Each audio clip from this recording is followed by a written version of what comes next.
Sziasztok, én Róma vagyok, és ez itt egy videó lesz, amiben be fogom mutatni a házamat.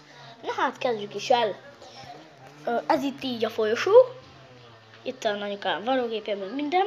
Itt a folyosó, meg minden. Itt van kedves barátom is, Balázs. Sziasztok! Nézzük most mit csinál. Feltöltöm a videót. Na, akkor az elsővel kezdem a szobámmal. Az az én kis szobám.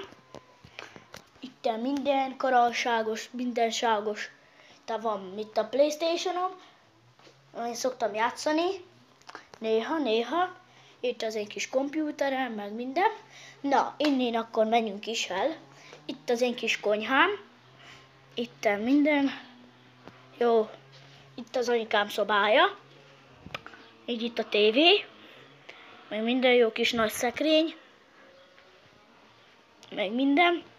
Itt 3 ágy van, amit ki lehet nyitni, de én most azt nem mutatom meg. És itt ki lehet nézni az ablakon. Meg minden. Ott van az autónk, az ott az autónk.